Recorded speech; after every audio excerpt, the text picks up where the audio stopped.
حضرت سلیمان علیہ السلام اللہ کے ایک بزرگ زیدہ نبی تھے۔ آپ داؤد علیہ السلام کے بیٹے تھے۔ حضرت سلیمان علیہ السلام کی حکومت دنیا کے ایک بڑے حصے پر تھی۔ حضرت سلیمان علیہ السلام کا سلسلہ نسب یہودا ابن یعقوب سے حضرت ابراہیم علیہ السلام تک جا ملتا ہے۔ آپ کم عمری میں ہی تخت نشین ہو گئے۔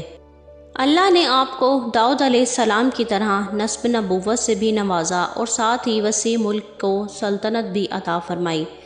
حضرت سلیمان علیہ السلام کی حکومت انسانوں کے ساتھ ساتھ جن و انس، شیاطین، چند و پرند اور ہر انواع و اقسام کے جانوروں پر تھی۔ علماء نے آپ کی حکومت 750 سال لکھی ہے۔ آپ کو بہت سارے معجزے بھی عطا کیے گئے تھے۔ مثلاً آپ جانوروں کی بولیاں سمجھ سکتے تھے، آپ ہوا پر قابو رکھتے تھے اور آپ کا تخت ہوا میں اڑتا تھا۔ جن اور شیاطین آپ کے خادم اور غلام تھے جو حکومتی امور میں آپ کی اطاعت کرتے تھے۔ مسجد اقصیٰ کی تعمیر میں انہی جنوں نے دور دور سے پتھر اور سمندر سے موتیاں نکال کر لایا کرتے تھے، جس سے بیت المقدس کی تعمیر ہوئی۔ اس کے علاوہ آپ جنوں سے بہت سارے کام لیا کرتے تھے۔ اللہ نے قرآن میں فرمایا کہ ہم نے سلیمان کی آزمائش کی اور ان کے تخت پر ایک جسم ڈال دیا، پھر انہوں نے رجوع کیا۔ سورۃ صاد کی اس آیت میں اللہ نے حضرت سلیمان علیہ السلام پر آنے والی ایک آزمائش کا ذکر کیا۔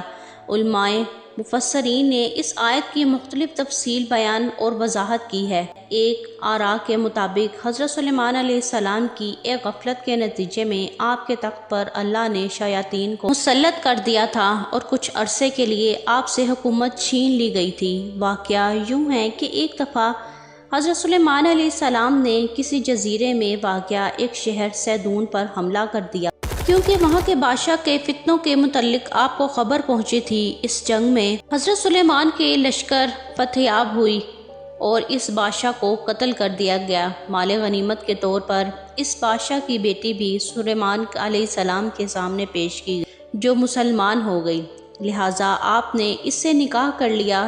نکاح کے کئی عرصے بعد بھی وہ اپنے باپ کو نہ بھلا سکی اور اس کی یاد میں بہت غمگین رہا کرتی تھی۔ حضرت سلیمان علیہ السلام کے حکم سے جنات نے اس کے باپ کی شکل کا ایک بت بنا دیا، لہٰذا اسے دیکھ کر اپنا دل مطمئن کرتی تھی۔ کچھ ہی دن گزرے تھے کہ اس کی کنیزوں اور قوم کی عورتوں نے اس بت کی پوجا شروع کر دی۔ حضرت سلیمان علیہ السلام کے محل میں ہی خفیہ طور پر بت پرستی کا آغاز ہو گیا، جو 40 دن تک جاری رہا۔ آخر حضرت سلیمان علیہ السلام کے وزیر آصف برقیہ کو اس کا علم ہو گیا۔ اس نے آپ کو اس شرکی عمل کی خبر دے دی۔ آپ علیہ السلام بہت ہی برہم ہوئے اور غصے میں آ کر اس بت کو توڑ دیا۔ آپ نے اس عورت کو سزا کے طور پر اپنے محل سے نکال کر شہر سے دور کر دیا اور سجدے میں گر کر اللہ سے معافی طلب کرنے لگے، لیکن اللہ نے آپ کی اس غفلت کی وجہ سے آپ کو ایک آزمائش میں مبتلا کر دیا۔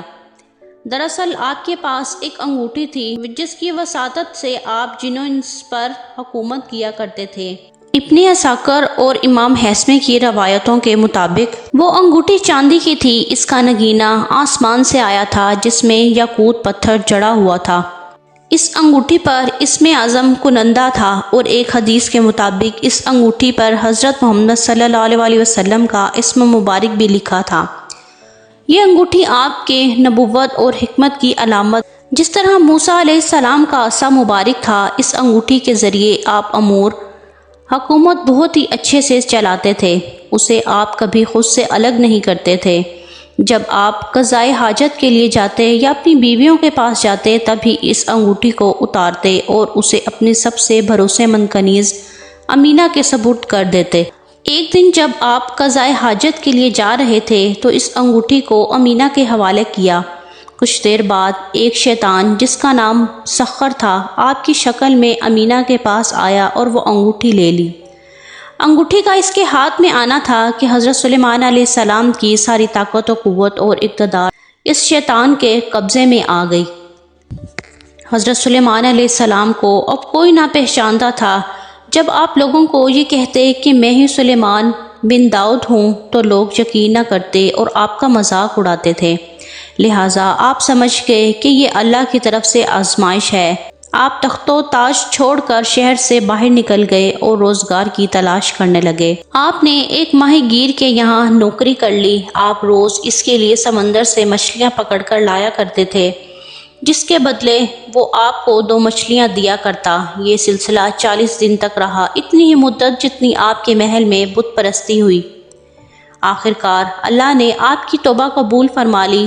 اب وہ شیطان جو محل میں حضرت سلیمان علیہ السلام کی شکل و صورت میں حکومت کر رہا تھا، درباریوں نے اس کے آداب اور ادوار سے یہ بھانپ لیا کہ یہ حضرت سلیمان علیہ السلام نہیں ہیں۔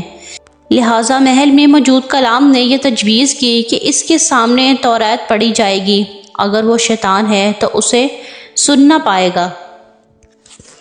لہٰذا ایک روز جب وہ تخت پر بیٹھا تھا، سارے علماء اس کے گرد جمع ہو گئے اور توریت کی تلاوت کرنے لگے۔ پھر کیا تھا، وہ شیطان کلام الہی سن کر کرتاب نہ کر سکا اور وہاں سے بھاگ گیا۔ جاتے جاتے اس نے وہ انگوٹھی سمندر میں پھینک دی تاکہ حضرت سلیمان علیہ السلام کو انگوٹھی کبھی نہ مل سکے، لیکن تقدیر میں کچھ اور ہی لکھا تھا۔ اس انگوٹھی کو ایک مچھلی نے کھا لیا اور حضرت سلیمان علیہ السلام اس دن جب مچھلیاں پکڑنے ساحل پر گئے تو جال میں وہی مچھلی پھنس گئی۔ ماہی گیر نے بھی وہی مچھلی حضرت سلیمان علیہ السلام کو دے دی۔ جب آپ نے اس مچھلی کو کھانے کے لیے اس کا سینہ چاک کیا تو وہ انگوٹھی نکلی۔ پھر کیا تھا، اس سے پہنتے ہی سارے جن و انس اور مخلوق آپ کی خدمت میں حاضر ہو گئے اور اطاعت پر آمادہ ہو گئے۔ آپ نے بارگاہ خداوندی میں شکر بجا لایا اور پھر سے حکومت سنبھال لی۔ اس موقع پر آپ نے وہ مشہور دعا کی تھی جسے قرآن نے سورۃ صاد میں ذکر کیا گیا ہے کہ اے میرے پروردگار، میری مغفرت فرما اور مجھے ایسی بادشاہت عطا کر جو میرے بعد کسی کو بھی میسر نہ ہو۔ یہ رائے حضرت ابن عباس، مجاہد، سعد بن زبیر اور قتادہ کی ہے، اور ان سے تمام روایات امام ابن کثیر نے اپنی تفسیر میں جمع کی ہے۔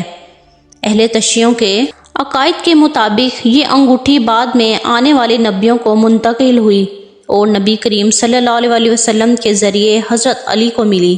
اس طرح اولاد علی کو منتقل ہوتی رہی۔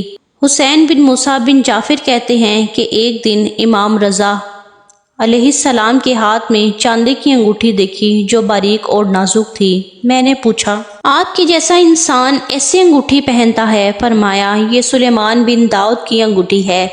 یہ انگوٹھی اب امام مہدی علیہ السلام کے پاس ہے جو ان کے ظہور کے بعد نمایاں ہوگی۔